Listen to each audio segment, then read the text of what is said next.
En l'an de grâce 2018, le duc de Savoie créa, entre autres, son propre podcast. Celui-là même. Depuis, il perdure, traversant le temps comme une épée à deux mains traverse les côtes d'un pourceau.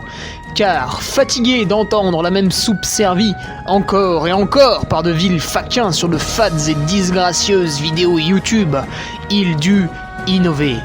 Proposant sa parole, parfois grossière, parfois téméraire quelque peu, incisive mais toujours issue d'un vécu, le duc, sur un format plus ou moins long que lui seul décide, en tant que monarque, traite dans son infinie bonté d'une questionnette qui te taraude. Car il est comme ça, notre duc, humaniste, amoureux du vivant, la main sur le cœur, il veille sur son duché.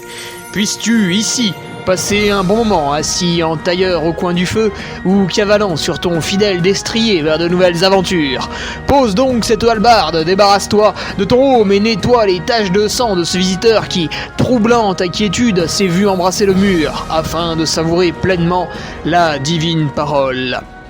Paix sur terre, mon ami, et allons-y!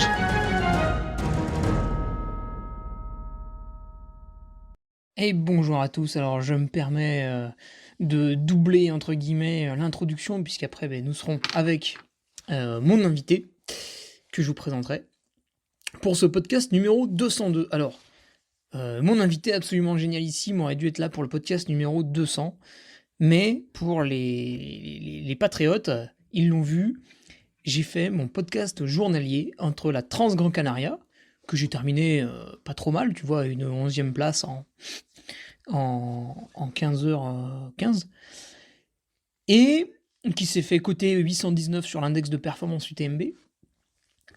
Et donc 3 semaines après, rendez-vous au dernier survivant en Suisse, d'où je reviens, la cuisse encore meurtrie, où je voulais être ce premier finisher, puisque là, ça y est, on était à la 4e édition. Eh bien non, toujours pas de finisher, alors j'ai bien été le dernier survivant. En bouclant 21 boucles, j'étais le dernier à rester. Mais je ne suis pas arrivé au quota des 24 boucles qui m'auraient propulsé officiellement premier finisher. Donc j'ai été éliminé, voilà, par une barrière horaire pour la première fois de ma vie. Pourquoi ? J'y reviendrai un peu plus en détail vendredi, justement, sur mon Patreon, avec un très très beau retour, là, tour par tour, je vous écris tout. Il a fait chaud, trop chaud. Et quand il fait chaud, si tu veux, c'est pas compliqué, ta performance elle est dégradée.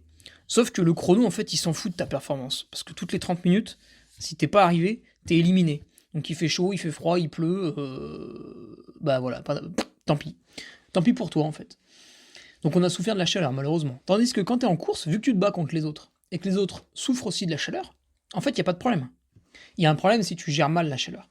Mais là, t'as beau bien gérer la chaleur, elle est là, elle te ralentit forcément, et du coup, voilà, tu te fais éliminer plus tôt que prévu. Et puis, voilà, pour être finisher là-dessus, je pense qu'il faut peut-être aussi ne pas envisager une Trans-Gran Canaria 3 semaines avant, même si j'ai pas vraiment ressenti de fatigue. Je pense que quand même, sans ça, la jambe aurait été peut-être plus légère. Est-ce que ça aurait fait pour les 24 boucles ? Je sais pas, parce qu'on a quand même beaucoup souffert de la chaleur. Juste pour situer un petit peu, en fait, tu montes à côté d'un funiculaire, et à un moment donné, pendant 10 minutes, la pente est à 50%, dans des cailloux, sans arbres, et à ce moment-là, t'as chaud, tu vois. Voilà quoi, et nouveau patriote avec Sébastien Kaya qui nous rejoint, j'ai envie de dire. Pour les patriotes, voilà, gros CR ce vendredi, ils se sont déjà régalés d'un podcast quotidien dans lequel j'ai quand même dû gérer un petit mal de genou récalcitrant, une reprise de l'activité un peu poussive, tout ça, pour m'amener au dernier survivant, puis vous voyez, j'ai plutôt bien réussi. Donc comme quoi, même en ayant un petit souci, on peut le gommer quand on fait les choses bien. Si jamais vous n'êtes pas patriote et que vous voulez vous abonner, vous avez accès à tout le contenu d'avant. Donc bien sûr, à ce podcast quotidien que j'ai fait, et puis à tout ce que j'ai fait depuis avril 2020. Donc là, je pense que ça peut vous occuper 3 bons mois. Il y a aussi le forum, bien sûr, qui est sous-utilisé, je trouve. Ouais, il n'est pas utilisé à la puissance qu'il devrait être, ce qui est dommage. Le calendrier, où les gens mettent leurs courses. Putain, d'ailleurs, je suis toujours pas allé ajouter mes nouvelles courses. Quel naze je suis. La carte. Vous pouvez vous situer ou non, pour voir s'il y a des gens autour de vous. Puis si vous n'avez pas envie, vous le faites pas. Donc voilà. Et le prochain événement un petit peu sympa sur Patreon, ça va être le week-end au Trail du Lac de Paladru, où j'ai réservé un logement pour 10 personnes, et pour l'instant nous sommes 7. Donc s'il y en a 3 autres qui veulent se joindre à nous, eh bien ce sera avec plaisir, car sinon le prix de l'hébergement va drastiquement augmenter, et tu le sais bien, vu que tout augmente en ce moment, ce serait particulièrement malvenu. Voilà. Donc voilà, on va peut-être pouvoir y aller pour le podcast qui est très long et très savoureux. Avant ça, juste pour dire que j'ai reçu une partie de mes casquettes, donc elles sont en vente sur mon site. Il y a le lien dans la description. Ce sont des casquettes d'une qualité relativement élevée. On n'est pas sur de la casquette promotionnelle, tu sais, le truc qu'on te donne, tu le prends dans la main, ça fait 10 grammes, ça se plie dans tous les sens, il y a une mousse un peu dégueulasse, la visière, tu sais pas si c'est un enfant de 6 ans qui l'a dimensionné. Non, là vous avez un vrai produit, avec une petite visière feutrée, le petit cerclage est fait en plastique recyclé, le tissu, la broderie réalisée à Annecy, enfin voilà, vous avez un joli produit dans les mains, et c'est pour ça que je peux pas l'envoyer en enveloppe. Donc je vous demande 7 balles de frais de port, c'est pas pour frimer dans mon 4x4, hein, c'est que physiquement, je dois au moins faire un colis qui va coûter 6,55 €, puisque le colis fait entre 250 et 500 grammes. Et donc, bah voilà, 6,55 € plus le prix du carton, parce que si tu veux, le carton, je le chie pas tous les matins, hein, à un moment donné, là j'ai fait un peu le tri dans ce qui me restait au garage, donc certains vont recevoir leur casquette dans des trucs vraiment abominables, mais après j'ai acheté des jolis cartons recyclés, là, dimensionnés, tu sais, tu peux choisir, t'as des sites où tu peux commander ton carton dimensionné, et voilà, tu rajoutes encore un bal, tu sais, c'est une suite de petits trucs, et à la fin, tu fais ah merde, t'as 30 €. Mais voilà. Que dire de plus? Bah, place à mon invité que je vais vous présenter dès le début. Là, vous pouvez vraiment savourer ce podcast. Il est pour vous, c'est le 200e, c'est la fête et on se fait plaisir. Voilà, bonne écoute. Allez, bonjour à tous. Je suis donc avec mon invité Samuel Marafi pour parler un petit peu aujourd'hui de dopage dans le sport, en essayant de se caler un petit peu plus en trail. Alors Samuel, s'il vient intervenir là-dedans dans le podcast gentiment, c'est parce qu'il est médecin déjà, puis du sport en plus, qu'il est intervenant au diplôme universitaire de trail running à Besançon, là où on a vu passer notamment le jeune Nicolas Martin. Et il est médecin référent pour l'équipe cycliste professionnelle BNB Hotel KTM, donc les Français qui sont en Continental Pro. Bon bah salut Samuel. Salut gars. Alors, aujourd'hui, donc, on va faire un tour d'horizon pour le dopage, parce que comme tu le disais les fois où on s'est rencontrés, finalement, mieux vaut en parler, presque même le plus possible, pour que ça ne devienne pas un sujet tabou, pour qu'il n'y ait pas de zone d'ombre. Ouais, bah, c'est la première chose que je t'ai dite quand tu m'as sollicité pour le sujet. La première chose, je t'ai dit, le meilleur moyen de rendre tabou un sujet, c'est de pas en parler. Et ben, du coup, le trail, moi, je suis plongé dedans via mon activité professionnelle dans la lutte antidopage. Et donc, effectivement, je pense qu'il faut en parler.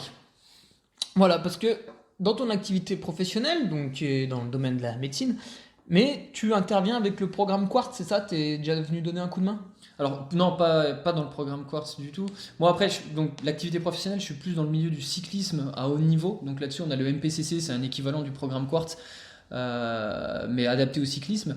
Mais par contre, après, moi, en tant que médecin, clairement, dans mes fonctions, j'ai pour vocation et pour activité d'organiser la lutte antidopage à la fois dans les athlètes que je suis, mais aussi promouvoir le discours antidopage, on va en parler après, et puis de cadrer un petit peu tout ça. Donc voilà. Donc, concernant justement le trail, on disait que c'est un sport où il y a quand même pas énormément d'argent par rapport au marathon sur route, par rapport au cyclisme, où l'ensemble des coureurs sont professionnels, par rapport après on peut extrapoler avec le foot, où là ça devient complètement fou. Donc on se dit, voilà, le trail c'est un sport, il n'y a pas trop d'argent, donc les gens, il n'y a pas vraiment de but pour se doper, peut-être nettement moins, mais finalement c'est quand même un petit peu touché, déjà parce que chaque année on arrive quand même à choper un ou deux, hein, malgré qu'il y ait beaucoup de trous dans la raquette. Donc, il y a quand même, malgré tout, quelques tricheurs. Bah oui, mais c'est ce que je te disais aussi quand tu m'as sollicité pour le sujet. Tu m'as dit, ouais, trail, dopage, il faut qu'on en parle. Bah, je t'ai dit oui. Effectivement, le trail, ça véhicule une image qui est un peu sport nature, le fameux esprit trail, où on se dit que bah non, la montagne, c'est beau, c'est des gens qui vont boire des bières après la fin de leur ultra. Mais est-ce qu'il y a du dopage? Alors, il y a plein d'articles qui circulent, il y a plein d'experts qui se sont prononcés sur le sujet. Moi, mon expertise en tant que médecin à haut niveau et à niveau plus modeste, que ce soit dans le trail mais aussi dans le cyclisme, si on veut vraiment se recentrer sur le trail, c'est que je ne vois pas pourquoi il n'y aurait pas de dopage dans le trail running. Malheureusement, hein, c'est un constat qui est triste, mais je ne vois pas pourquoi il n'y en aurait pas. Et après, c'est inhérent à de nombreux sports. Pas qu'au trail. Moi, je peux te dire que dans le vélo, à chaque fois qu'on me dit ah, t'es médecin dans le vélo, on me parle. La première question, c'est et le dopage et les piqûres. Ah, le vélo, c'est peut-être le sport le plus cliché, quoi, Ouais, qu'on médiatique. associe le plus au dopage, Ouais. ce qui est pourtant pas vrai dans les chiffres. Ouais, finalement. ouais. Bah après, si tu reprends les chiffres du nombre de contrôlés positifs par rapport au nombre de dépistés, qu'on peut voir dans les chiffres de la crédibilité du MPCC, par exemple, qui sortent tous les ans, bah on voit que le cyclisme, il est 7 ou 8e. Et Ouais, il est dans le top 10, mais c'est pas le premier, quoi. Ouais, l'athlétisme est régulièrement devant. Alors Ouais. après, le Le trail. rugby aussi. Ouais, le rugby, ouais, pas mal. baseball, football américain. Ouais. Mais le football, non, il n'y a pas de. Et non, surtout pas. Pas de contrôle. Et du coup, pour revenir au trail. Pas de contrôle, pas de dopage. Et c'est exactement ce que j'allais te dire pour le trail. Voilà. Une des problématiques, on va y revenir Ouais, après, ouais. c'est quid des contrôles. On ne trouve que ce qu'on cherche. Et oui, et vu qu'on cherche pas beaucoup, on trouve pas beaucoup. J'avais pensé à un truc là pendant qu'on disait ça. Oui, par contre, ce qu'on peut dire pour le trail, parce qu'il faut quand même l'avouer, il y a quand même moins d'argent. On verra pas, enfin toi, en tout cas c'est un petit peu ce que tu penses comme moi, on verra pas des systèmes comme pouvait le promouvoir Lance Armstrong, où là toute l'équipe est de mèche, où il y a tout un staff médical autour du mec, qui là coûte énormément d'argent. Par contre, des initiatives personnelles pour défendre un but, voilà, le gars il veut continuer à être sportif de haut niveau parce qu'il adore cette aura médiatique, ou parce que finalement même en touchant juste quelques milliers d'euros à droite à gauche il est content. Les initiatives personnelles, oui.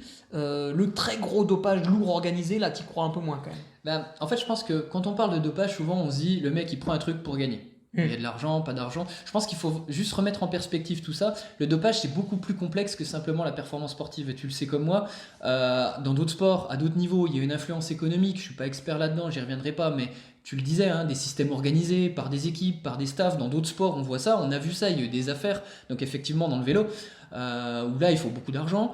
Mais il n'y a pas que ça, il y a des enjeux économiques, il y a des enjeux presque politiques aussi pour certains pays. On va pas citer la Russie en ce moment parce que c'est un peu compliqué.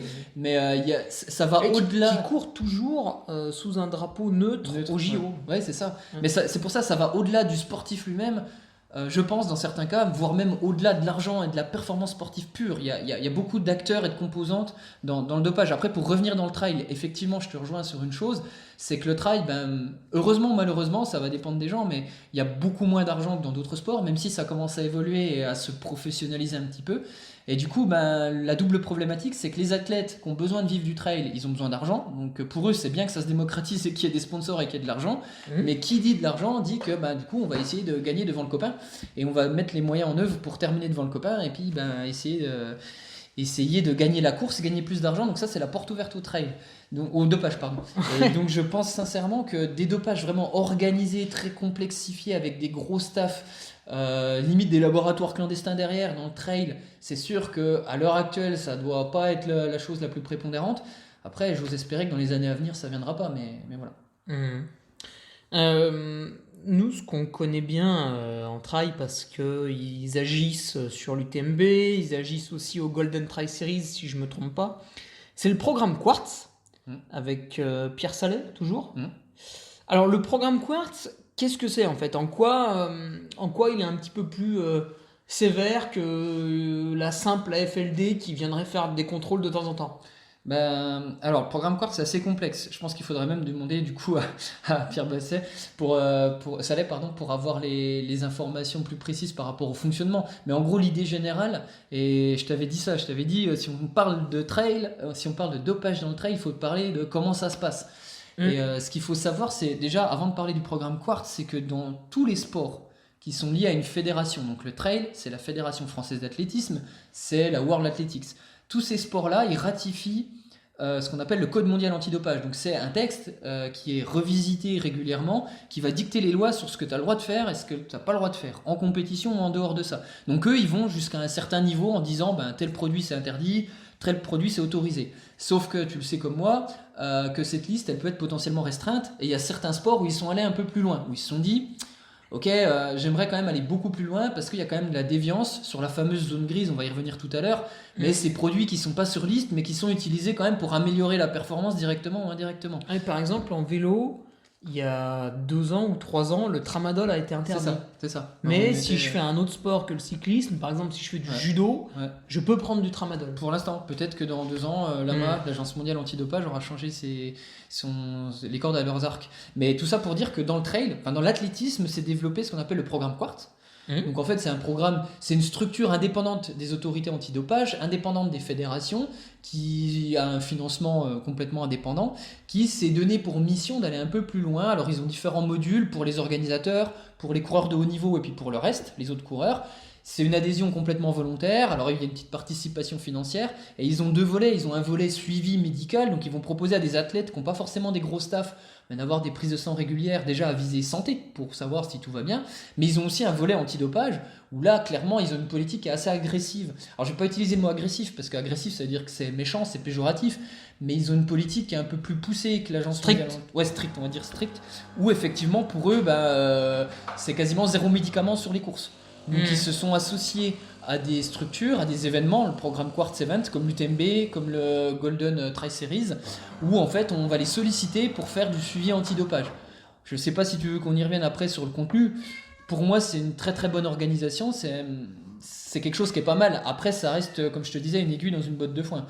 On y reviendra un peu tout à l'heure, savoir comment on organise un contrôle, le coût que ça a, les contrôles inopinés, Adams, tout ça, dans le trail ça n'existe pas. Donc le programme Quartz c'est bien, c'est un petit truc en plus, mais je pense que c'est encore trop facile de contourner ce genre de programme qui part d'une bonne idée, et il faudrait peut-être le démocratiser ou le mettre autrement, je sais pas. Et admettons que cette année je fasse partie intégrante du programme Quartz en tant qu'athlète, ils vont pas me faire des contrôles inopinés dans l'année ? Non, alors c'est pas inopiné, c'est un mot qui est un peu le principe d'inopiné, c'est un jour on toque à ta porte et bonjour monsieur, contrôle antidopage. Donc, si t'es en famille, si t'es en déplacement, que tu t'es géolocalisé, on vient te contrôler n'importe où. Quartz, ils ont pas cette vocation là. Quartz, en fait, ce qu'ils font, c'est qu'ils te font du suivi. Donc ils vont t'envoyer une ordonnance en te disant faut faire cette prise de sang dans tel délai. Alors c'est bien parce que t'as quand même des prises de sang régulièrement à faire. T'es quand même surpris. Ouais. Tu connais pas la date à l'avance, quoi. Ouais, tu connais pas la date, mais après concrètement, t'as, je sais plus, c'est 1 mois pour faire ta prise de sang dans n'importe quel laboratoire. Concrètement, si tu veux contourner le truc, tu peux le contourner. Qui c'est qui te dit que c'est vraiment toi qui va aller faire la prise de sang ? Ah oui. En 1 mois, celui qui est un peu malin, il peut faire sa prise de sang au timing où il veut pour que les produits soient éliminés quand il faut. Donc voilà, c'est pas mal. Mais il faut savoir que, pour parler du cyclisme par exemple, quand on a un contrôle inopiné, c'est-à-dire que le mec il débarque chez toi, t'es en train de déjeuner, bonjour monsieur contrôle. Donc là, oui, ça c'est le système Adams où le coureur doit donner son emploi du temps de 6h à 20h, quelque chose comme 23 ça. heures. 23h. Ah oui, 23h quand même. Ouais. Et donc potentiellement à 6h ou à 22h, on peut toquer à sa porte, ou à l'hôtel où il est en ce moment, pour le contrôler. Ouais, c'est exactement ça. Il le voit pas venir. Et ben voilà. Et ben ce système Adams. Sauf s'il est à Tenerife. C'est ça. Le système Adams, en fait, là, il sait qui atterrit. Il est lié au statut de sportif de haut niveau sur des listes ministérielles. Ah, et qu'on n'a pas en trail. Et qui n'existe pas en trail. Oui, problème. Donc on revient à la première phrase que je t'ai dit tout à l'heure. On ne trouve que ce qu'on cherche. Donc si on ne fait pas de contrôle inopiné en trail, ou très très peu sur des cas très ciblés pour ceux qui sont en équipe de France, et encore, forcément ça va être difficile de trouver des choses. Parce que le mec qui est un tout petit peu cortiqué, je pense qu'il ne va pas se présenter sur un UTMB avec un programme Quartz avec sa dose de cortico ou de PO qu'il a fait la veille. Parce que là il se doute que ça ne passera pas au contrôle. Par contre, les petits malins qui veulent s'amuser, ils savent très bien que les cures, il faut les faire plusieurs mois avant, quand on va en altitude, dans des pays où il n'y a pas forcément de laboratoire accrédité pour faire ces contrôles-là. Et donc là, c'est beaucoup plus facile, surtout si tu n'as pas de contrôle inopiné. Oui. C'est pas ce que j'ai fait à Tignes l'an passé. Je suis pas allé en altitude pour ça. Par contre, en allant en altitude, j'ai eu une démarche dopante parce que je voulais tirer des bénéfices de ce stage en altitude, tu vois, avec une augmentation de Des globules rouges. Oui, voilà, c'est ça, de l'hémoglobine et de l'hématocrite. Ce qui a marché d'ailleurs, parce que j'ai fait une prise de sang avant et une prise de sang après. Mais simplement en restant en altitude, pas en prenant des trucs un peu bizarres. Du coup, le programme Quartz aujourd'hui, par exemple, qu'est-ce qui m'interdit quand je vais aller faire l'UTMB? Qu'est-ce qui est interdit par le programme Quartz? Ouais. Alors il y a pas mal de choses. Parce que l'an passé, on a vu qu'ils avaient communiqué comme quoi les anti-inflammatoires, c'était encore de la prévention l'an passé, mais voilà, cette année à l'UTMB 2022, celui qui prend des anti-inflammatoires et qui se fait contrôler avec ça, et ben cette année il sera mis hors course. Ben, en fait voilà, l'idée du programme Quartz, c'est une idée qui est louable, c'est de se lier à des événements, parce qu'ils n'ont pas, le programme Quartz, ils n'ont pas une vocation antidopage, c'est-à-dire qu'ils n'ont pas, enfin une vocation. Ils n'ont pas le côté juridique et judiciaire d'aller solliciter l'OCLAESP ou des gens comme ça, enfin tout le côté, tout le versant juridique pour aller faire des contrôles et pour sanctionner quelqu'un. Par contre, ils ont un versant où ils peuvent agir sur la réglementation de course et c'est ce qu'ils ont fait en faisant le programme Quartz Event, où ils vont s'associer par exemple à l'UTMB ou dans la charte où on va signer le petit règlement, là on lit jamais tout ce qui est écrit dans le règlement, puis on met j'accepte en bas, et ben là j'accepte les conditions du programme Quartz, et effectivement eux ils vont pouvoir dire, ben toi on te met hors course, on va pas forcément te sanctionner par 4 ans de suspension, de licence ou ce que tu veux, parce qu'ils en ont pas l'autorité, mais par contre ils vont pouvoir te dire, tu prends pas le départ, ou s'il a pris le départ et qu'il y a un contrôle a posteriori, ben t'es déclassé. Il est enlevé du classement. Voilà, c'est ça, ils vont pouvoir dire ça, et eux ils vont se baser sur un règlement qui est un peu plus poussé, j'ai pas tous les détails en tête, mais c'est les injections de fer, c'est potentiellement les antalgiques, oui, peut-être le tramadol, la cortisone, même si ça a changé cette année au niveau de l'Agence mondiale antidopage, mais il y a pas mal de choses qui ont été rajoutées. Ouais. Et c'est un petit peu plus lourd que le code mondial antidopage. Ouais, bah, l'idée c'est ça, ouais. Du coup, c'est pour ça qu'ils peuvent agir que sur l'événement où ils sont présents. C'est ça. D'accord. Alors après, rien ne leur empêche, parce que tout le monde a la capacité de faire ça, de dénoncer quelqu'un. À la FLD, à une agence, à une autorité antidopage qui après, ils reçoivent ces signalements, entre guillemets, et ces signalements après, ils sont traités, pas traités. Et eux vont faire éventuellement des contrôles, un contrôle des choses au hasard qui en fait n'a rien de hasardeux. Quoi. Et on a l'exemple, on en parlait tout à l'heure, là, avec Callisto sur l'UTMB. Voilà, mon ami Gonzalo. Où il a fait son UTMB dopé, il y avait peut-être des datas qui montraient avant qu'il avait des problèmes, mais en tout cas, ce qui est sûr, c'est qu'il n'a pas été contrôlé sur l'UTMB, et c'est a posteriori qu'il a été contrôlé. Si. Avec, enfin, il était potentiellement dopé, je sais pas, sur l'UTMB, je me souviens plus trop de l'histoire. Bah, il est arrivé avec un taux d'hématocrite énorme. Potentiellement, ouais. Au départ. Ouais. Donc là, c'est curieux. Ouais. On le laisse faire sa course parce que il fait 5ème. Bon, alors c'est un petit peu dommage. Ils auraient pu le contrôler. Moi, quand j'avais fait 4ème de la TDS en 2016, j'ai subi un contrôle urinaire et sanguin. Donc j'imagine qu'avec ça, on a tout ce qu'on veut. Sitôt la ligne d'arrivée franchie en plus, donc j'ai pas eu le temps de...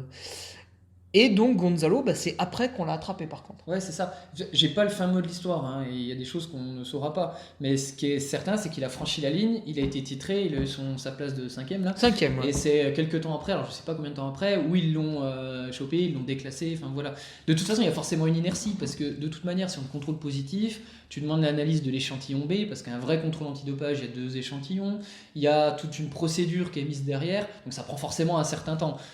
C'est pas à l'arrivée de l'UTMB, on va te dire que t'es déclassé. Et ils peuvent pas te le dire tout de suite, quoi. Et parce que d'abord, il faut que tu fasses les tests. Après, il faut recevoir les résultats. C'est ça. Après, tu dis, attendez, on va faire l'échantillon B. Ouais, je conteste pas, et voilà, quoi. Donc, il y a une certaine latence. Ok, ouais. Et du coup, pour rebondir sur ce que tu disais, parce que je t'avais dit, il faudrait qu'on en parle aussi de ça, c'est la fameuse zone grise.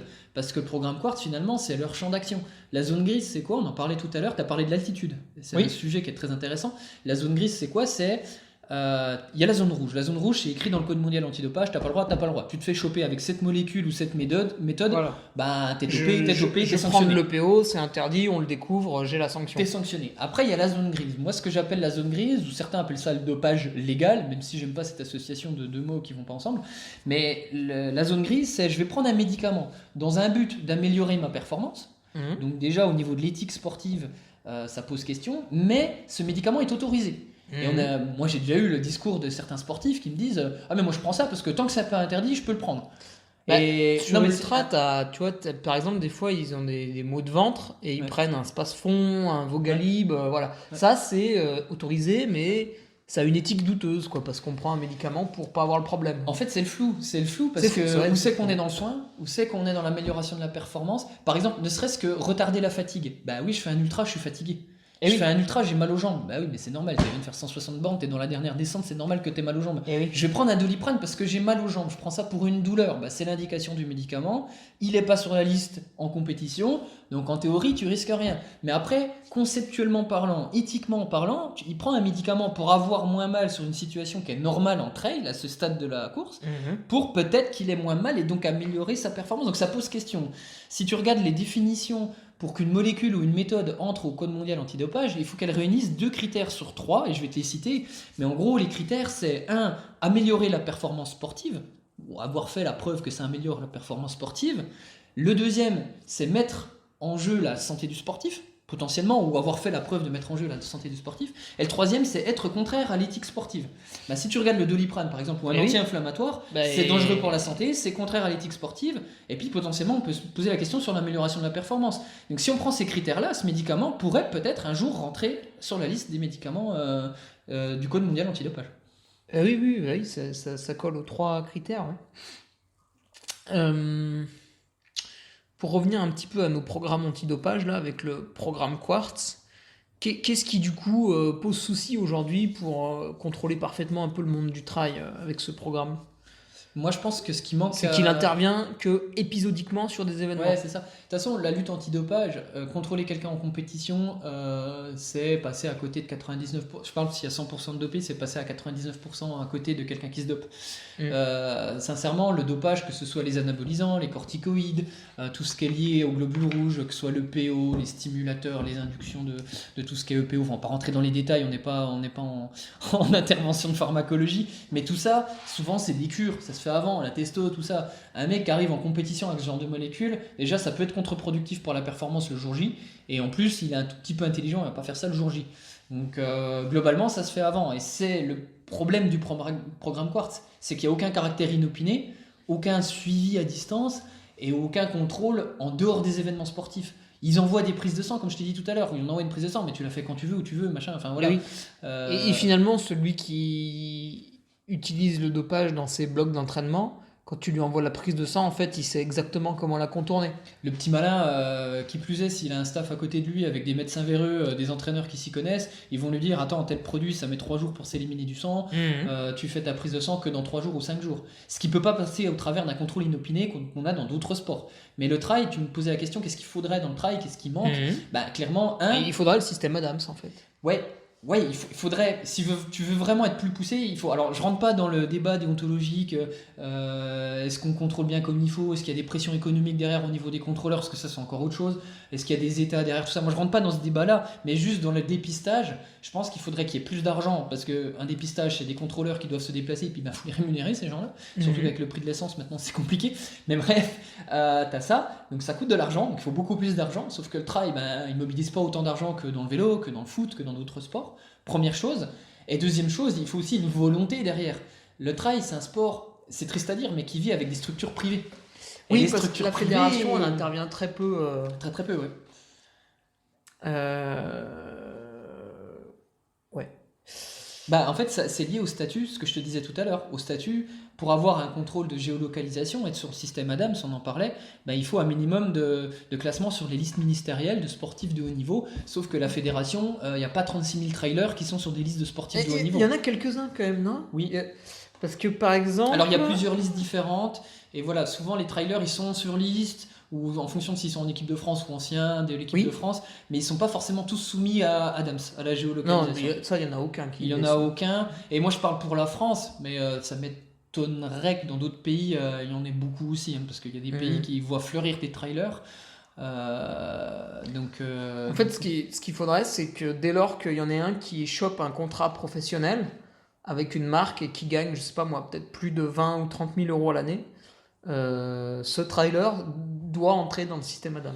Ouais, en fait, ça c'est l'idéal, mais comme je te dis, tout ça, ça coûte de l'argent. Et ça, c'est l'idéal. En trail, il n'y a pas énormément d'argent. Je te donne un exemple dans le vélo. Les primes de victoire, il y en a une partie qui est reversée à la lutte antidopage. Donc, c'est-à-dire que c'est les athlètes qui s'autofinancent ça. Le problème, c'est qu'un cycliste, il est pro, il a un salaire qui tombe tous les mois, et quand il gagne ses courses, ça s'appelle des primes. Un trailer qui vit de son sport, il n'y en a quand même pas des masses. Non. Et ceux qui gagnent des courses, c'est des primes, c'est presque un salaire en fait, parce qu'ils vivent grâce à ça. Donc à un moment donné, lui demander de lui-même payer en plus pour son contrôle antidopage, sincèrement, dans le monde, il y a quand même pas énormément de trailers qui ont assez d'argent pour se financer la lutte antidopage. On est bien d'accord. Alors, justement, combien, tu vois, si demain, pour crédibiliser ma pratique, je veux je veux rémunérer un gars, je lui dis, bah voilà, tu viens me voir 3-4 fois dans l'année de manière inopinée. Si je veux le faire moi-même, de mon propre chef, combien ça pourrait coûter éventuellement? En fait, tu pourrais le faire toi-même, mais tu serais pas dans un truc qui serait hyper programmé et non, juridiquement non opposable. Je te dis ça parce que Adams ou un contrôle inopiné, comment ça se passe?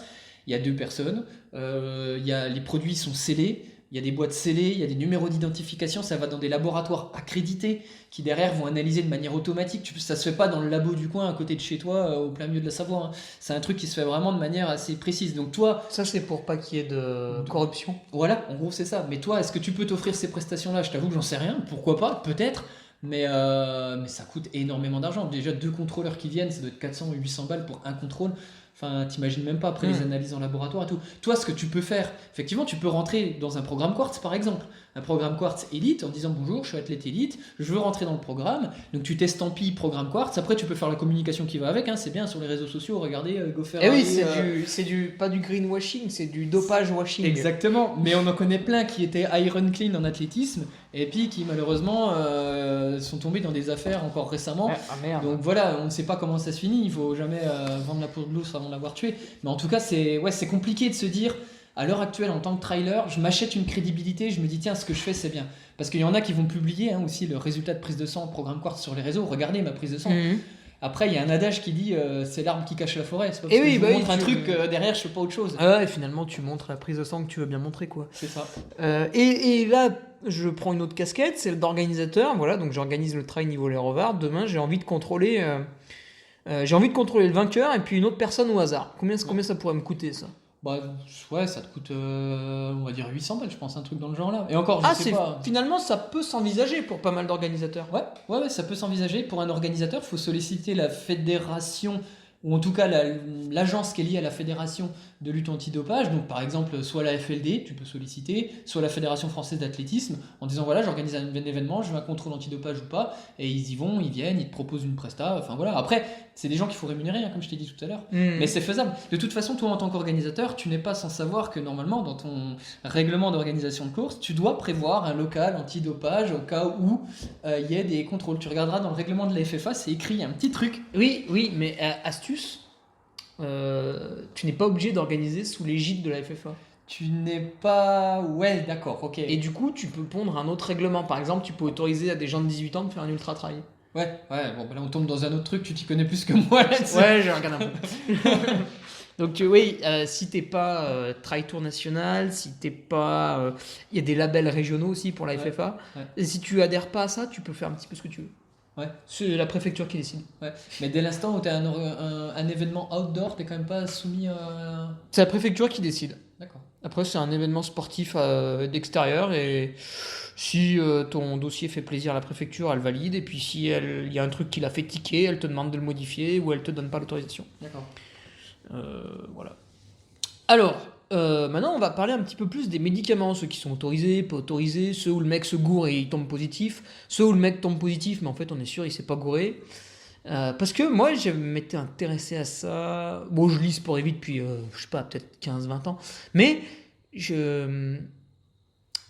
au sortir de l'hiver 2019-2020, donc on est en janvier 2020, très grosse sinusite, ça avait duré 2 semaines. J'avais eu beau prendre toutes les huiles essentielles que je voulais pour mettre sur les sinus, faire les inhalations, tous les trucs, machin, bidule de médecine un petit peu, on va dire, tranquille. Ça passait pas, ça empirait même. À un moment donné, j'ai même craché un petit peu de sang au bout de la 3e semaine de sinusite, je crois. Et je me dis, bon, bah là, écoute, Hugo, t'as tout tenté de la médecine un peu tranquille que tu connaissais. Il va falloir aller voir ton médecin pour qu'il sorte un peu l'artillerie lourde. Donc, je vais voir mon médecin de village, tu vois, qui est juste là. Et je lui explique un peu le bordel.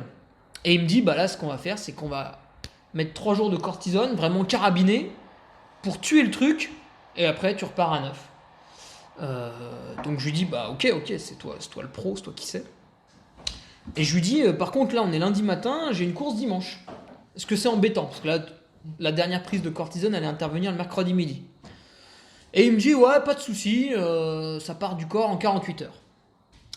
Je repars content, je me dis, bah chouette, je serai guéri, en plus je pourrais courir dimanche. Et puis quand même dans ma tête, je me suis dit, ouais, non mais attends, il est médecin, bon, il est très très bien comme médecin, mais finalement c'est pas non plus un médecin du sport, il a pas non plus l'habitude d'avoir des sportifs autour de lui qui ont des petites problématiques avec des compétitions un peu de haut niveau. Donc je me suis dit, bon, il y a peut-être un petit doute, je vais quand même voir si je peux pas trouver quelqu'un qui a un autre avis. Et Fred Bousseau de Trail Endurance Mag m'a donné le numéro de Pierre Salet, que j'ai pu appeler, et j'ai pu lui demander un petit peu, voilà, pour la cortisone, ce qu'il était question. Donc il m'a expliqué comment ça fonctionnait. Il m'a dit que quand même ça donnait une bonne aide, hein, donc voilà. Et il m'a dit que suivant les individus, ça pouvait mettre une semaine à partir du corps. Donc il m'a dit, bah là, si tu cours dimanche, potentiellement, suivant un peu ton métabolisme, tu pourras avoir encore de la cortisone dans le sang. Et s'il y aura un contrôle antidopage, eh ben, il est possible que tu sois contrôlé positif. Donc là, je réfléchis un petit peu, puis il me dit, bon, du coup, qu'est-ce que tu fais? Je lui dis, bah, là, je pense que je peux pas courir, quoi. C'est quand même prendre un risque. Et il me dit, bon, bah voilà, c'est la réponse que je voulais entendre. Ah ouais. Tu vois, il m'avait laissé la réflexion tout seul. Et en fait, là où il avait raison, c'est que finalement, la course où je devais aller, enfin, il n'y a jamais eu de contrôle antidopage, il n'y en aura probablement jamais, c'est un trail régional. Mais ça me gênait, quoi, de savoir qu'éventuellement, ce jour-là, je pouvais avoir la cortisone dans le sang. Et là où j'ai pas eu tort de ne pas aller à la course, c'est qu'en fait, j'appelle mon entraîneur, je lui dis, putain, ça fait chier, du coup, je peux pas faire la course. C'est un peu emmerdant, on avait prévu ça dans le bloc d'entraînement et tout. Et puis il m'a dit, bah, ce que tu fais, le dimanche, du coup, je me suis dit, je vais ravitailler mon frère sur la course. Il m'a dit, bah, ce que tu fais le samedi, tu te mets une bonne charge, je sais pas, tu fais 3 heures de navette, voilà, ça fera un peu comme la course. Effectivement, j'attaque mes navettes. Dans la première heure, je sens que je vais un peu trop vite. Et finalement, j'ai jamais baissé de régime, quoi. Donc, il y avait j'en avais encore dans le sang, je pense. Ouais. Voilà. Bah après, là, tu soumets un débat.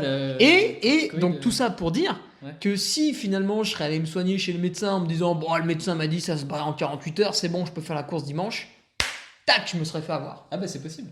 C'est possible. Bah là, c'est ce que je te disais, tu mets le doigt sur une problématique qui est très récurrente, c'est que il y a beaucoup, sans critiquer, hein, parce que c'est un peu ma congrégation quand même, il y a beaucoup de médecins qui sont pas forcément à jour par rapport au Code mondial antidopage. Et dès l'instant où tu as un coureur qui est licencié sous une fédé ou qui court sur une compétition qui est agréée par une fédération, bah, il est potentiellement contrôlable et sanctionnable par rapport au Code mondial antidopage. Après, c'est un flou artistique dans le trail, dans ce que tu disais tout à l'heure, par rapport à l'encadrement de ces compétitions. Je ne vais pas revenir là-dessus. Mais la cortisone, typiquement, c'est... Bon, je savais quand même qu'il y avait quasiment aucune chance pour qu'il y ait un contrôle. Ouais, mais la cortisone, c'est... Enfin, de paroles de coureur, j'ai encore eu un coureur il y a quelques mois là, qui me disait... le même exemple que toi, alors c'est plus une bronchite asthmatiforme, peu importe, il va voir son médecin et pareil, il a le même exemple, il prend de la cortisone et son médecin lui dit bah tiens, je te mets tant de cortisone aujourd'hui, et puis en plus son médecin généraliste lui a dit mais ça tombe bien si tu fais une course ce week-end parce que tu verras ça pousse. Et cette personne est allée faire la compétition et je crois qu'il y a eu un podium ou quelque chose comme ça. Mais tout ça pour dire qu'en fait, il y a même des médecins qui vont te dire ça. Quand tu tiens ce discours-là, c'est quand même... Ouais, finalement, si t'es coureur et que t'es pas trop intéressé à la question, tu te dis, bah c'est bon, quoi, le doc il a dit ok. Voilà, c'est ça. Je me pose pas de questions, quoi, j'y vais, c'est bon. Et la cortisone, depuis le 1er janvier 2022, il y a eu beaucoup de changements, c'est bien réglementé, beaucoup plus réglementé. Et ouais, il faut faire attention, surtout que les trailers, ils ont tendance à être en compétition tous les week-ends, et avec les délais d'élimination des produits, ben, des fois on peut se faire avoir sur un contrôle antidopage. Et tout en sachant que, comme tu sais comme moi, on ne trouve que ce qu'on cherche, et s'il n'y a pas de contrôle, ben, il n'y a pas de contrôle. Et oui. Qu'est-ce qu'on avait eu comme personne dopée à la cortisone? On en a eu pas mal, j'ai noté quelques exemples. Il n'y a pas eu l'Italien là qui était Si, avant, c'est alors, ça Manfredi. Fabuleux, ouais, Luca Manfredi. Ce qui m'a fait un petit peu de peine, puisque j'avais rencontré à l'Ultra Trail Captone en 2019, on avait passé un moment sympathique après la course sur la plage. Enfin, on était plusieurs. Hein.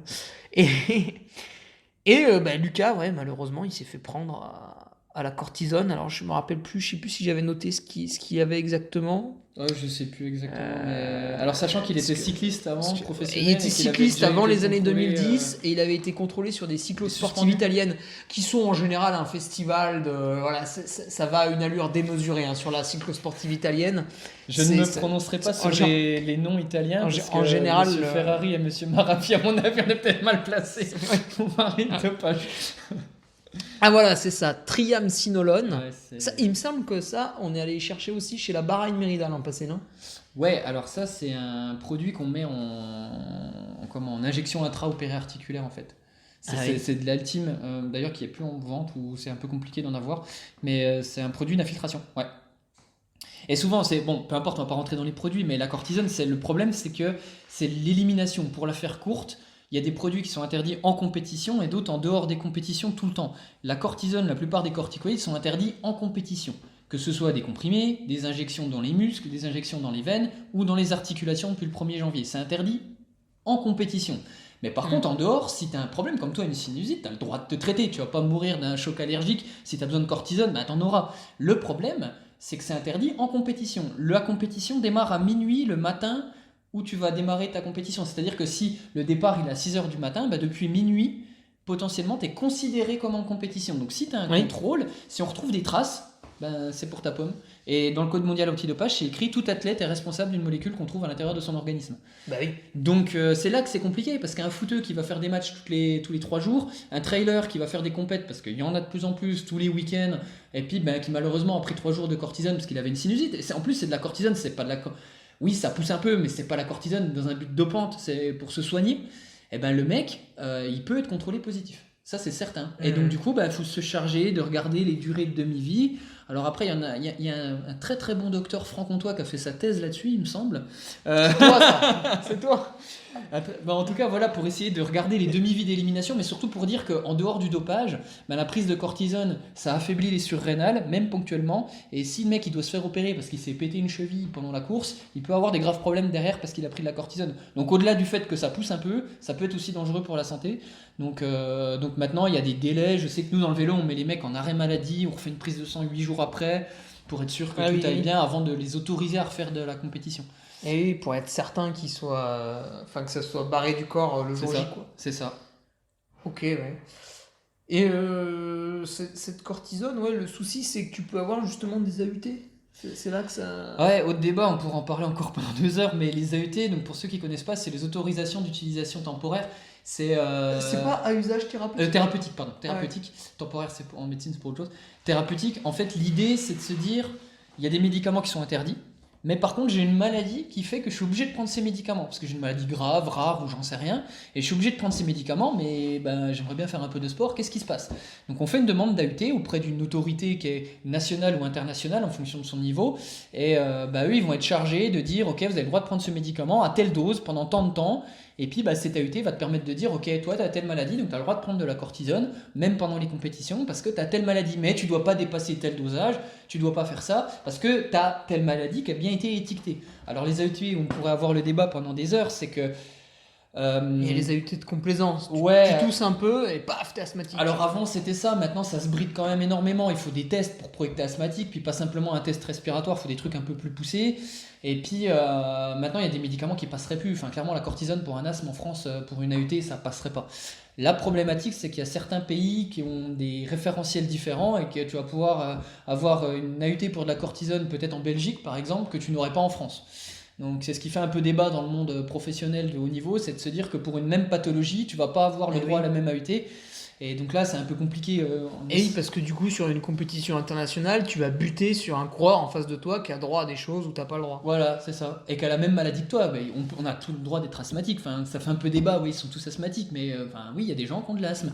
Et des fois, la pratique sportive d'endurance augmente la prévalence de l'asthme dans les sports d'endurance. Et c'est étiqueté, indépendamment des médicaments, juste en parlant des pathologies pulmonaires. Et oui, en fait, le jeune enfant, il n'avait pas forcément d'asthme, mais il avait un terrain propice. Ouais. Il adore les sports d'endurance, il se livre dedans à fond et paf, pendant l'adolescence, il développe de l'asthme. Ouais, alors c'est un petit peu plus complexe que ça, mais le sport d'endurance répété, les débits ventilatoires, le froid, l'humidité, en trail, on retrouve ça.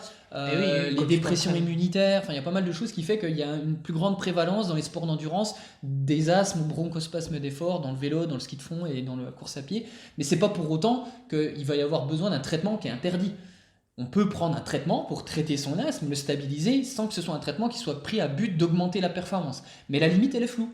C'est la limite, on se dit à partir de quel seuil ça va améliorer ma performance. Et surtout, si je suis de telle nationalité, ben, peut-être que moi je vais avoir le droit à une AUT pour ça, alors que le gars qui est français, il aura peut-être pas le droit. Et c'est ce qui fait un peu débat parfois dans l'ASM, pour reprendre l'exemple. Et sur cette cortisone, quand quelqu'un se fait attraper, est-ce qu'on arrive à définir s'il l'a prise par inadvertance, comme ils s'en défendent souvent, ou si en voyant les analyses de sang, on se dit non, mais là il a fait exprès, quoi. Bah, ça dépend des molécules. Et c'est là où c'est complexe, parce que des fois, tu as des molécules, tu as la même molécule que tu vas prendre par voie inhalée, donc en spray, qui est autorisée, et tu peux avoir la même molécule que tu t'injectes par voie intraveineuse, qui est interdite. Et quand tu dépistes cette molécule, tu vas voir les métabolites, une certaine concentration, soit dans le sang, soit dans les urines, et après tu vas te dire, mais est-ce que c'est parce qu'il en a pris dans le sang, ou est-ce que c'est parce qu'il en a pris par spray? Et là, c'est compliqué. Ah, tu sais pas. Tu sais pas. Et c'est pour ça que le mec il va dire bah non mais je vous jure moi c'est en spray, c'est autorisé, mais qu'est-ce qui prouve que tu l'as bien pris en spray? C'est un peu le débat qu'il y a eu avec les crèmes à base de cortisone, où les gars ils disaient ouais mais je me mets beaucoup de crème pour masquer l'utilisation par une autre forme d'administration. Et finalement interdite. ça piquait derrière. C'est le même débat avec la ventoline, c'est pas 4 bouffées de ventoline dans la journée qui va te faire grimper le Mont Ventoux dans les premières places si t'as pas le talent qui va avec. Par contre c'est du salbutamol, la ventoline, mais c'est aussi une molécule que tu peux te mettre par voie intraveineuse qui a des concentrations plus importantes, peut effectivement améliorer la performance. Donc est-ce que la ventoline n'est pas l'arbre qui cache la forêt d'un dopage intraveineux, tu vois? Donc ça, souvent c'est compliqué. C'est compliqué. Alors ça tend, maintenant les métabolites sont un peu différents, les seuils sont différents, donc voilà, mais oui, il y a ce débat-là sur la forme d'administration. Et du coup, pour finir sur la cortisone, vu que tu es un petit peu spécialiste, ça aide à faire quoi en gros la cortisone, quoi? T'as plus mal, tu peux forcer plus. Si on regarde sur le plan juste, on va dire ergogénique, ça veut dire au niveau de la performance, ça retarde la fatigue, ça supprime l'inflammation, ça augmente l'utilisation des lipides et des glucides à l'effort, ça va te permettre d'avoir... Ah oui, donc en plus, tu arrives mieux à utiliser ton carburant. En gros, ouais, pour résumer, c'est ça. Bien. Alors après, il y a des effets indésirables, ça fait au niveau du potassium, du sodium, il y a des petits problèmes, c'est l'estomac, les intestins, ils aiment pas trop. Enfin voilà, il y a d'autres choses au niveau cardiaque, des fois il y a des troubles du rythme à partir de certaines doses. Donc il y a du bon et du moins bon, c'est voilà, du bon, du mauvais, je veux dire. Mais oui, la cortisone, ça a déjà été prouvé, surtout par les voies que je t'ai citées juste avant, que ça peut avoir un effet améliorant de la performance. Ouais. Ça peut peut-être expliquer des fois ceux qui me doublent sur la deuxième partie de course, qui d'un coup se retrouvent à courir très très vite dans la descente, alors qu'avant ils marchaient en se plaignant d'avoir mal au dos et des trucs comme ça. Ça, j'en sais rien. Il y a eu le cas de... Bon, il a sans doute été contrôlé parce qu'il a fait un podium à l'arrivée de l'UTMB 2019, donc il n'y a pas de débat, il est clean en tout cas. Mais Scott Hooker se met à marcher dans la descente qui mène au Chapieux, là, depuis le col du Bonhomme à l'UTMB 2019. Puis il marche dans la descente, quoi. C'est improbable pour on était dans le top 30. Et il me redouble dans le col de la Seigne, le mec était en train de courir, quoi. Et puis en fait, il finit 3ème. Bon, il avait mal au dos. C'était du bluff. Après, en fait, ce qui était critiquable ce coup-là, c'est que moi, quand je suis passé au Chapieux, j'ai clairement vu sa copine. Ouais. Et lui, il est passé devant, et bizarrement, un tout petit peu après, il allait mieux, quoi. Donc, est-ce qu'elle l'a pas ravitaillé un peu hors zone? Voilà, c'est peut-être plus ça le débat. Ah, mais des fois, et puis lui, il est très, très coutumier du fait. Moi, j'avais déjà doublé à Lager 2017, donc 2 ans avant, je le double. Il y a un KV au kilomètre 60. Je le double dedans. Bon, je l'ai pas spécialement vite, mais lui, vraiment, était à l'arrêt. Et 10 bornes après, il me double à fond en me disant je sais pas, c'est peut-être le Coca-Cola. Ouais, bon, d'accord. Ouais, j'ai essayé de prendre du Coca-Cola, c'est sympa des fois, mais ça n'a pas été comme ça. Il a vu sa compagne juste avant, c'est peut-être ça. En fait. Ouais, l'amour. Voilà, ça mais bon, ouais. Bon, on a traité le sujet là sur la cortisone, on a tout fait. Je pense que ouais. Qu'est-ce qu'on a pu oublier? T'as les antidouleurs là, t'en parlais tout à l'heure, mais après le tramadol, parce que le tramadol fait débat. Le tramadol, c'est un antidouleur de niveau 2, donc ça supprime la douleur. C'est au-dessus du Doliprane, c'est plus fort. C'est au-dessus du Doliprane, c'est un dérivé de morphine en gros, pour la faire très courte, mais un peu moins fort. Et en gros, l'idée c'est que y en a plein qui l'utilisaient pour lutter contre la douleur et puis pour augmenter la performance. Et le tramadol, concrètement, là c'est autorisé. C'est-à-dire que là, à l'heure actuelle, en trail... en trail, ouais. Sauf que c'est interdit en vélo, par contre. C'est interdit en vélo. L'UCI, depuis bientôt 3 ans, là, ça fait la 3e année, ils ont interdit l'utilisation de tramadol en compétition et ils font des contrôles en compétition. Parce qu'ils avaient trouvé qu'en fait, les coureurs cyclistes, avant que ce soit interdit, prenaient ce qu'on appelle le bidon de la dernière heure, c'est ça, qui était lui un peu chargé en tramadol et caféine. Et ils devenaient un peu débiles, quoi. Et il y avait des chutes dans le peloton. C'est ça. L'idée, c'est que le tramadol, ça a aussi des effets psychogènes. On s'est rendu compte que ça donnait des problèmes de sommeil, des troubles de l'interaction, de la concentration. Et il y en a qui utilisaient ça pour, comme tu dis, pour la fin de course, pour avoir moins mal. Mais clairement, le but du tramadol, c'était pas je suis tombé, je me suis fait mal. Le but, c'était l'amélioration de la performance. Donc c'est pour ça que l'UCI a dit à un moment donné, stop, en compétition, maintenant c'est interdit. Oui, mais en fait, psychiquement, ça les perturbait et du coup, ils faisaient des chutes dans le peloton qui n'avaient ni queue ni tête. Ils auraient pas dû tomber à ce moment-là. Donc, amis trailer, c'est encore autorisé, profitez-en avant que ça soit interdit. Après, au niveau des hormones, là, c'est le PO, ça. Après, t'as fait 2 chapitres là, je vois que t'as écrit sur ta petite feuille parce que t'es très méticuleux. Je l'ai mis un peu partout. Mais non, t'as mis des trucs quand même. Voilà, mais bref, hormones, stimulants, tout ça, enfin tout ce dont on entend parler. En gros, je pense que c'est du dopage qui est déjà un peu poussé, sincèrement. Poussé dans quel sens? Dans le fait que... Ah oui, les hormones de croissance, faut déjà y aller, quoi. Tu trouves pas ça comme ça? Déjà, tu trouves pas ça comme ça. Tu sais pas trop comment utiliser non plus. Alors là, tu vas nous expliquer? Il faut connaître l'utilisation, mais surtout, ça peut avoir des effets indésirables qui sont pas négligeables. Là, pour le coup, prendre la testo, c'est rigolo, mais après, ta femme, elle sera moins contente. Je te fais pas de schéma, ni de dessin, mais elle comprendra pourquoi. Mais concrètement, il y a des effets indésirables qui sont un peu embêtants. Pour toutes ces hormones-là, il y a des dosages, des moments particuliers à prendre. Et tout ça, je pense que derrière, concrètement, là, tu peux trouver ça sur Internet. Là, il faut un staff, là. Je dis pas qu'il faut un staff, mais il faut être quand même vachement bien conseillé. Souvent, ça vient un peu des pays de l'Est, où c'est je connais machin qui connaît machin. Donc là, de toute façon, on est clairement dans du dopage. C'est interdit. Contrairement tout à l'heure à la cortisone, où des fois on se disait c'est un peu autorisé, machin et tout. Mais là, c'est concrètement interdit. Donc là, clairement, le gars qui joue avec ça, il n'y a même pas de débat à avoir. Et s'il arrive à en tirer vraiment bénéfice, qui fait des cures plusieurs mois avant, qui se fait doper, enfin là, il n'y a rien à dire, quoi. Le mec, c'est du dopage. Lourd, on peut dire. Ouais, je peux dire lourd aussi. Après, tu vas sur des sites internet, maintenant, c'est un truc de fou. Tu peux trouver sur le dark web, mais même sur le web normal, tu peux te produire en hormones, te fournir, en hormones, en anabolisant. Tu sais pas d'où ça vient, tu sais pas ce que tu te mets vraiment, mais ça vient de l'étranger, souvent des pays de l'Est. Moi, je compare souvent le dopage à ce stade-là, au trafic d'armes, au trafic de drogue. Il y en a qui en tirent énormément de bénéfices. Ceux qui te le vendent. Ils te vendent ça, je sais pas combien. Ou alors, tu as des prestations. Tu as le docteur Schmitt, là. Tu vois, là, je vois que tu as noté affaire Aderlas, docteur Schmitt, qui te dit tiens, viens chez moi, je vends pas des cuisines, mais je te fais des trucs plus sympas. Et mais ça, faut le payer, quoi. Oui, parce qu'il y a un cycliste, Jörg Preidler. Alors, lui, il s'est pas fait choper, mais il s'est dénoncé lui-même, en fait. Oui, c'est ça, c'était un cycliste de la Française des Jeux, suite à l'affaire Aderlas, où il y a pas mal de noms qu'on connaît pas d'ailleurs dans cette affaire, qui n'ont pas été dévoilés.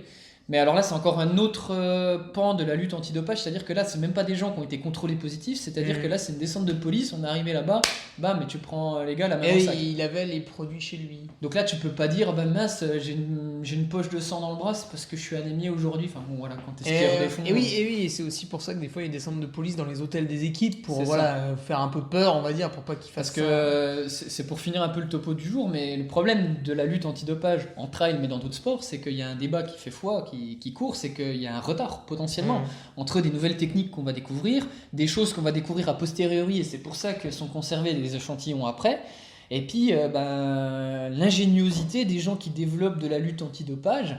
Et donc il y a toujours un petit décalage, et donc maintenant il y a une politique aussi par les autorités antidopage, c'est de se dire on va plus forcément contrôler un produit qu'on va détecter dans ton sang, parce qu'on sait que les petits malins, il y a des trucs qui s'éliminent super vite, comme les microperfusions, microtransfusions, si tu n'arrives pas dans les heures qui suivent, tu dépistes rien, c'est compliqué. Et en fait, il y a une politique qui dit maintenant, on va faire des descentes de police. On va aller contrôler des mecs. Alors, il faut des arguments, il faut que ça se passe dans des conditions particulières. Mais si tu ouvres le coffre d'une bagnole et tu trouves des seringues de PO chez un sportif, là, c'est compliqué de dire que c'était un insulte de ton plein gré, quoi. Enfin, à un moment donné, il y a des trucs qui sont un peu louches. Donc, il y a ces deux versants. Il y a les contrôles. On n'a pas parlé tout à l'heure, mais il y a le passeport biologique aussi. Et puis, tu peux aussi peut-être cibler un mec en regardant ses activités sur Internet. C'est ça. Et puis, d'un coup, tu te rends compte qu'il commande un truc un peu bizarre sur un site qui l'est encore plus. Ouais. Et là, éventuellement... t'as les douanes aussi, t'as pas mal de choses.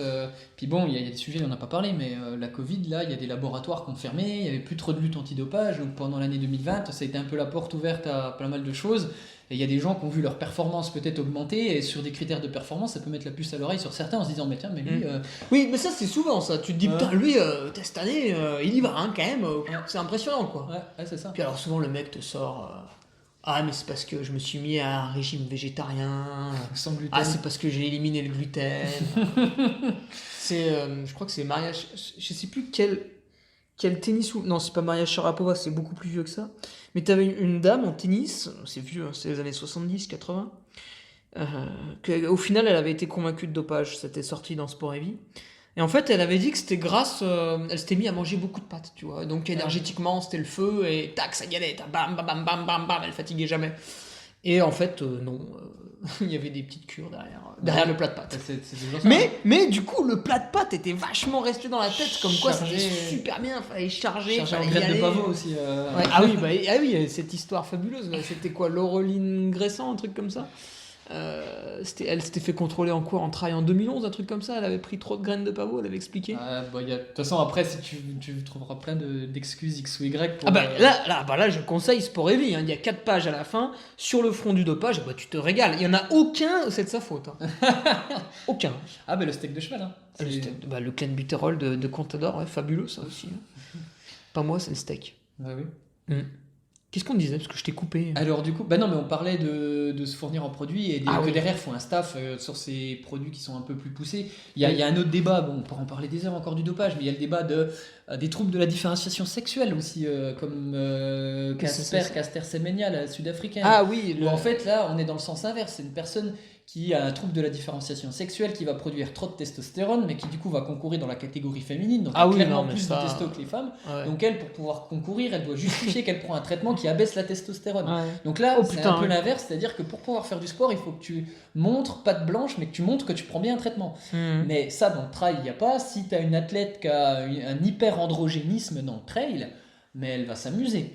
Il y a eu des sports où il y avait un petit souci comme ça, parce qu'en fait, vu que maintenant il y a des transsexuels un peu partout, ça devient presque la norme. Bon, j'exagère, mais on encourage vachement ça. Il y a des sports où, par exemple, en boxe, il y a un homme qui est identifié comme étant une femme, et puis du coup, il concourt chez les femmes, puis forcément, il met des cartons à tout le monde. Quoi. Mais bon, ça, c'est pas trop le sujet du jour.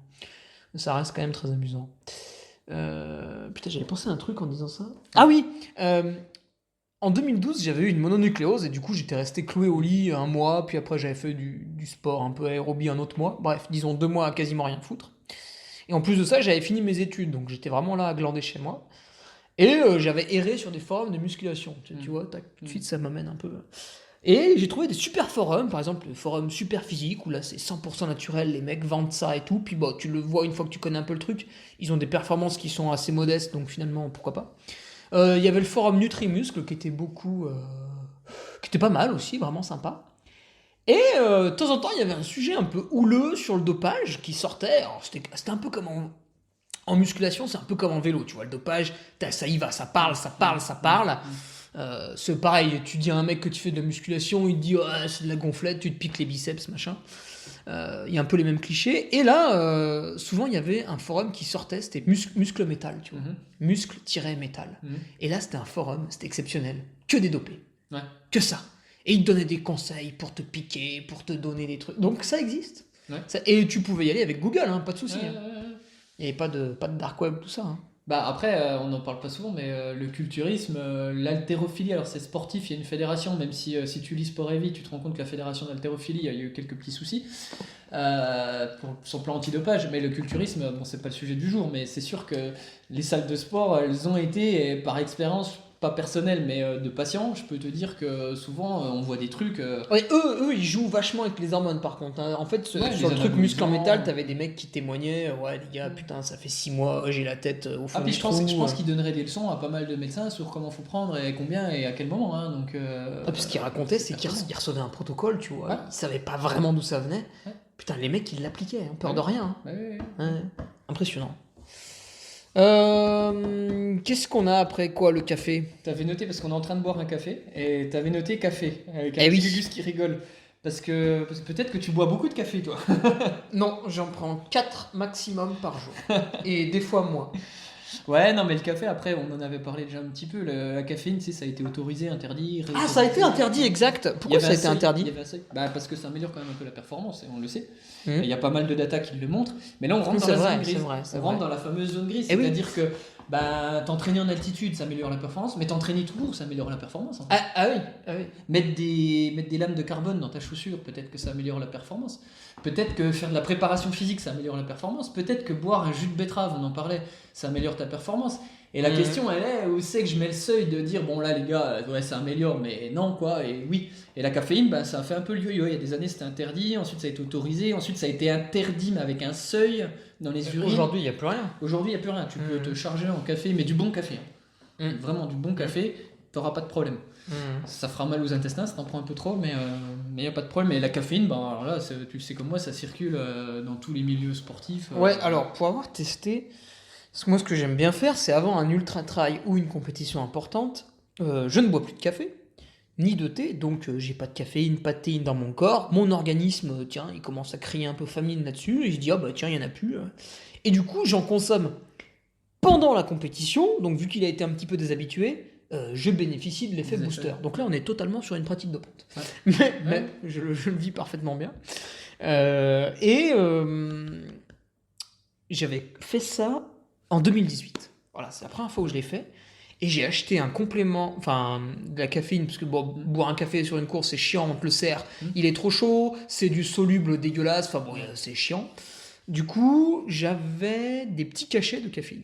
Ouais. Et j'avais acheté ça sur MyProtein, parce que je voulais payer le truc le moins cher possible, voilà. Donc j'ai eu de la merde, hein, forcément. Et en fait, à peine je l'avale le truc, j'ai chaud, je transpire, qu'est-ce que j'ai réussi à faire? Une déshydratation, bravo. Ouais. Et là, depuis, j'ai un complément de caféine, mais voilà, c'est issu d'une filière biologique, avec quelques labels, etc. Donc plutôt de la bonne qualité, et j'ai plus ce problème. Ouais. Là, je le prends, je suis pas déshydraté, il n'y a pas de souci. En respectant un petit dosage qui est de... un cachet de 100 mg toutes les 3 heures. Voilà, tac. Ouais. Ce qui fait pas mal sur un ultra au final. Suivant le temps que tu y passes, oui, ça peut faire beaucoup. Ouais, mais vu que moi j'y passe moins de 24 heures normalement, ça va. Ouais. Ça fait 4 à 8 cachets, quoi, on va dire. Du coup, t'es en plein dans la zone grise. Voilà, tout à fait. C'était pour dire ça. C'était pour étayer ce propos. Mais oui, mais du coup, le reste du temps, je bois des cafés parce que j'adore ça, j'ai ma petite machine, et je vais les chercher chez un torréfacteur, voilà, j'adore le goût, je change parfois de paquet pour avoir un nouveau goût.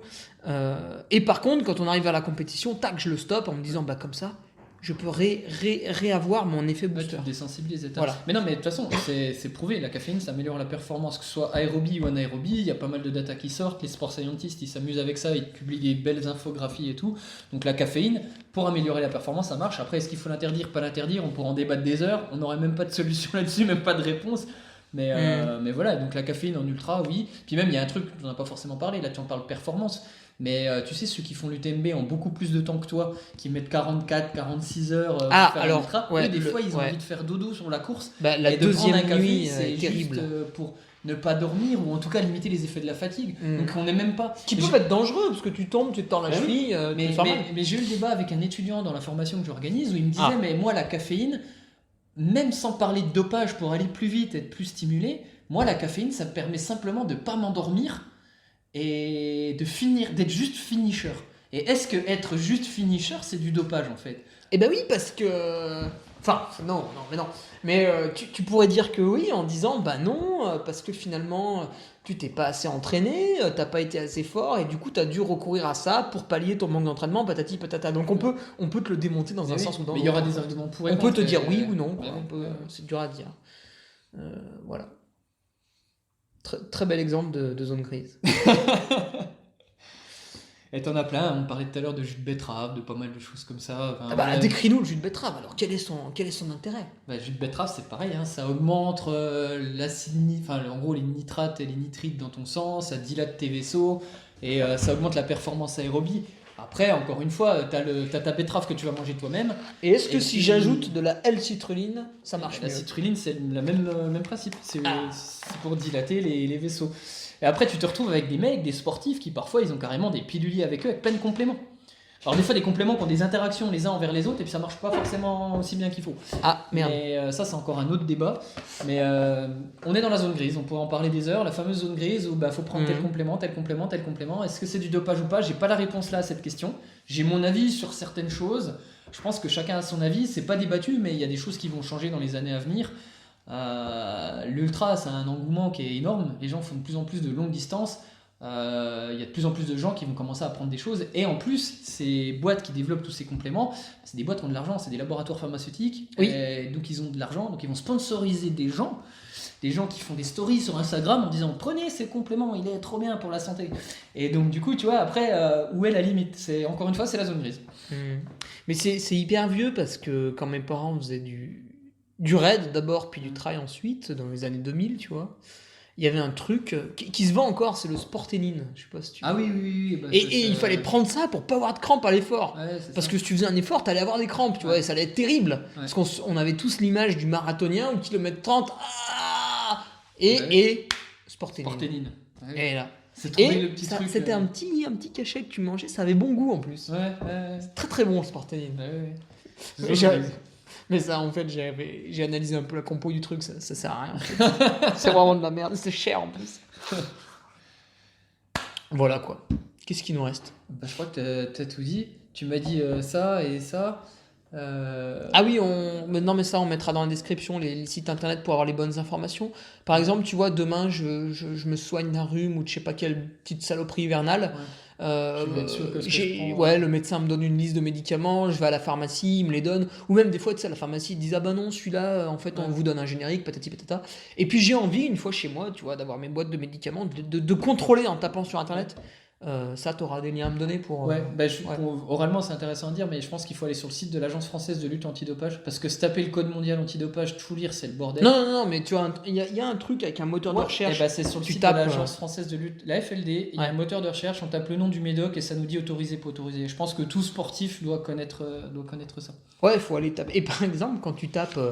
Donc tu vois, on était étudiant à Annecy là, avec un copain. Et on avait des rhumes l'hiver parce qu'on se nourrissait n'importe comment, on n'avait rien à foutre, hein, on faisait la fête et tout. Puis après on faisait du sport. Tu t'appelles Rinadville? Non, on avait eu de la pseudoéphédrine, comment on avait fait? Ouais, bah c'est ça, c'est le Rinadville. Actifed jour et nuit. Ouais, c'est ça. Ah ok, c'est ça.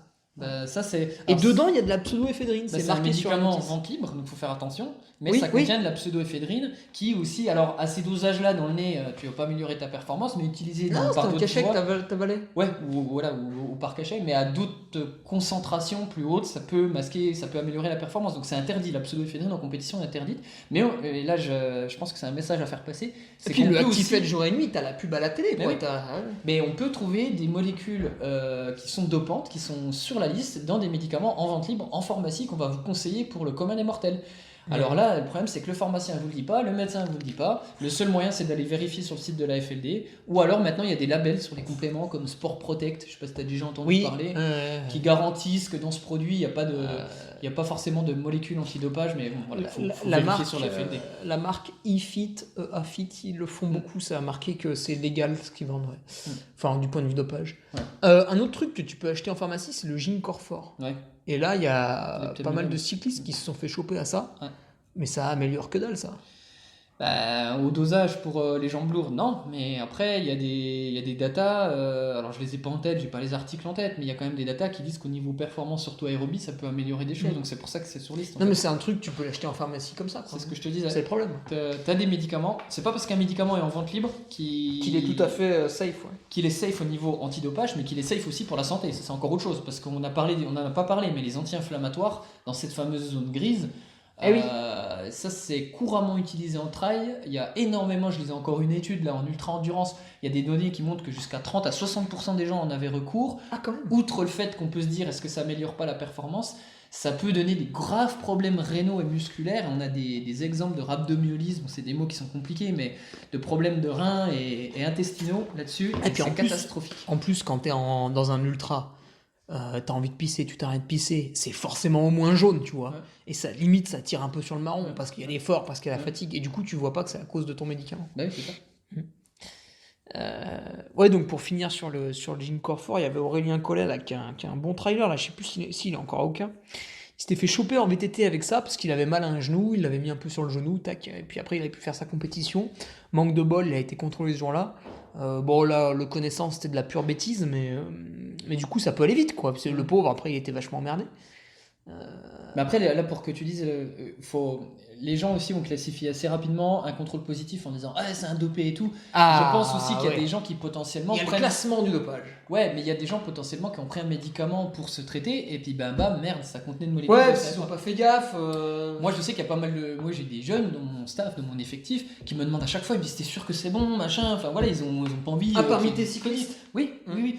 Mais c'est normal d'avoir ce comportement. Ouais, parce que les mecs, psychologiquement, ils savent que faut faire super gaffe. Quoi, Ouais, en vélo. c'est ça. Ouais. Et mais tout ça pour dire pour moi, et ça c'est une réflexion qui est uniquement personnelle, mais pour moi tous les sportifs sont plus ou moins éclairés sur des choses qu'ils doivent prendre ou pas prendre, et tout sportif est responsable des métabolites ou en tout cas de ce qu'on trouve dans son corps. Et donc je pars du principe qu'un sportif de haut niveau, qui a de l'expérience depuis des années, chez qui on trouve une molécule interdite et puis qui va te sortir le fameux je savais pas. Ouais, mais c'est là où t'as un gros souci en trail.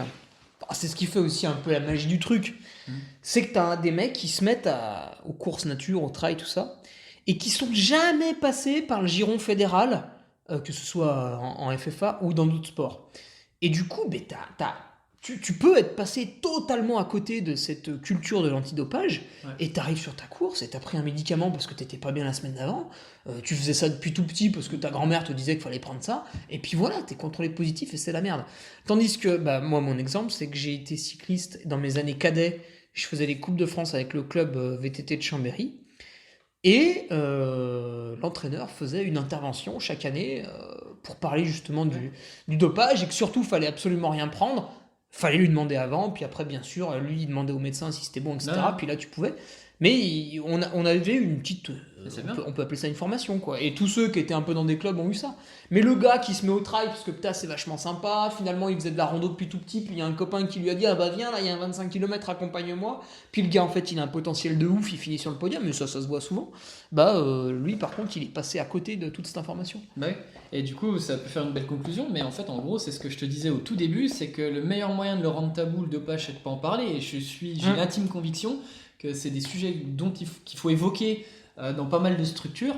Et c'est vrai qu'il y a très peu de structures fédérales ou de clubs ou même de teams qui se créent. Nous, on a le centre de formation Annecy Trail Running, où en fait, c'est un sujet on en débat avec les jeunes. C'est des jeunes qu'on prend, qu'on forme pour qu'ils deviennent des futurs trailers plus ou moins élites, on verra.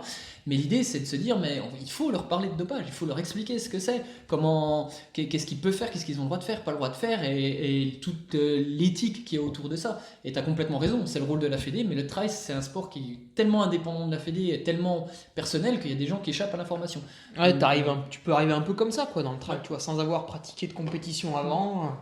Et souvent, c'est même un peu, des fois, là, c'est plus du dopage, mais c'est un peu le problème de certaines personnes, elles se mettent au trail à 30 ou 40 ans, tu vois, puis elles avaient jamais fait de sport avant, et du coup, elles arrivent dans une compétition, puis tu sais, elles ont pas vraiment le goût de battre l'autre, etc. Parce que quand t'as fait du sport jeune, à 15 ans, franchement, sur la ligne de départ, le mec à ta gauche, c'est l'ennemi. C'est plus ton pote. Faut le battre, quoi. Et du coup, tu mets en place toutes les stratégies. Tu pars un peu derrière lui pour essayer de le niquer sur le premier virage, enfin des trucs comme ça, quoi. En tout cas, en VTT. Non, mais de toute façon, dès l'instant, il y a de la compétition, il y a du dopage. Il y a des gens qui vont dire oui, mais le trail, il n'y a pas beaucoup d'argent, il n'y a pas beaucoup de dopage. Moi, je suis intimement persuadé qu'il y a des mecs qui prennent des trucs pour gagner la course à saucisson du point. Tu vois, c'est ce que j'ai dit quand on en a... Le besoin narcissique, c'est ce que j'ai pas gagné. C'est ce que j'ai pas dit quand on en a parlé au début, c'est que le mec qui se dope, c'est une philosophie aussi. Tu vois, le gars, finalement, tu pourrais presque le deviner en faisant une analyse psychologique. C'est un gars, dans la vie, il va avoir tendance à prendre des raccourcis, à tricher un petit peu, à mentir sur des trucs. Parce que finalement, le gars qui se dope, socialement, quand même, c'est difficile d'avoir un comportement normal. Ouais, tu serais étonné. Moi, je pense que souvent, dans les cas qui ont été les cas historiques positifs, il y a des mecs, faut se méfier du gendre parfait. Ouais, par exemple, on reparle de Lance Armstrong, parce que c'est le meilleur exemple au monde. Tu vois, le gars, toutes les interviews des mecs qui l'ont côtoyé, putain, c'était quand même quelqu'un de vachement froid. Alors Lance Armstrong, tu partais pas en vacances avec lui à boire des bières sur la plage, quoi. Non, mais Lance Armstrong, il n'y a pas que le personnage, c'est tout un système, c'est une organisation, c'est une pression psychologique. C'était bien foutu, voilà. Non, mais ce que je veux dire, c'est que là, ça allait bien au-delà de simplement le mec qui fait son petit truc dans son coin. C'était vraiment un truc qui faisait partie de ce système-là. Pour les athlètes qui se dopent de manière complètement isolée, il n'y a pas de comportement. D'accord. Moi, je pense. Moi, j'aurais plus tendance à dire que le gars, vu la mentalité qu'il a, tu peux le cerner. Et Bon, j'ai pas cité les noms, mais tous ceux qui se sont fait un peu attraper et que je connais, en général, c'est des gens, déjà, c'était pas mes amis, et c'est des gens, t'avais du mal à aller vers eux, à discuter normalement, à faire des blagues et tout, quoi. Mais peut-être que dans le trail, si tu mets Pas vraiment des bons contrôles vivants. antidopage très très très poussés, un peu mieux organisés et tout, tu serais étonné de voir les gens qui se présentent plus à certaines compétitions, bizarrement. Ouais. Parce qu'elles sont quartz event ou j'en sais rien, ou des gens qui bizarrement se mettent à la retraite sportive du trail parce qu'ils sont un peu trop vieux et blablabla. Ils ont Et paf, il fait des cyclosportives. Et voilà. Alors pour l'instant c'est dans l'autre sens, c'est un ancien Ouais, cycliste qui se dit bon bah merde, je peux plus exceller dans mon sport, je vais me mettre au trail. Ouais. Puis on verra. Ouais, j'ai été à Montauban, à Blagnac, putain, je me suis fait un peu choper, tiens, je vais faire de la course à pied maintenant. Ouais, ils sont bien connus. Ok, ouais, bon bah Sam, est-ce qu'on a fait le tour? Est-ce qu'on est bon? Bah on a dit ce qu'on avait à dire. On pourra refaire peut-être le même truc dans 2 ans, il y aura des choses qui auront changé. Déjà au niveau du code mondial antidopage, puis peut-être, j'espère pas, mais des têtes qui tombent. Ouais, bon, c'est toujours bien, ça fait du bien, ça. Purge un peu. Ok, bon, ben Sam, je te remercie pour ton temps, qui est quand même compté. Hein. C'est pas non plus. On n'a pas invité le rigolo du coin. On mettra les liens pour éventuellement te retrouver, peut-être pour des gens qui veulent. Parce que tu proposes des suivis assez complets quand même dans la médecine du sport. Ouais. Bon après moi j'interviens dans des structures, mais mes sports, on va dire professionnels de plaisir, c'est les sports d'endurance, donc vélo et trail. Effectivement, c'est des choses qui me passionnent, tant sur le plan de la prise en charge des athlètes, mais aussi de la formation des gens, d'où la formation que je fais à Besançon et que tu as présentée au tout début. Donc tu interviens dans ce DU à Besançon. Je suis organisateur. Ah, Et j'interviens, je fais les deux. Ah oui, d'accord, ok. Organisateur et intervenant. Ça marche, bah merci Samuel, on mettra les liens pour te retrouver, puis surtout les liens intéressants pour que chacun puisse aller voir un peu les médicaments, ce que c'est, tout ça. Mais tu mettras pas celui de Muscu Metal. Non, je mettrai pas muscle, c'est muscle métal, c'est muscle métal. Ouais. Je te l'enverrai. Merci à toi. Je sais pas s'il existe encore. Salut.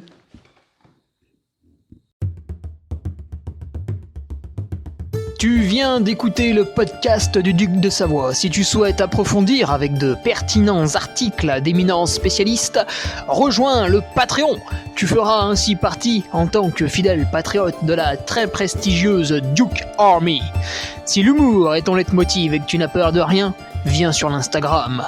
Si tu veux espionner le Duc, car tu es vil et sournois, son Strava est également à ta disposition.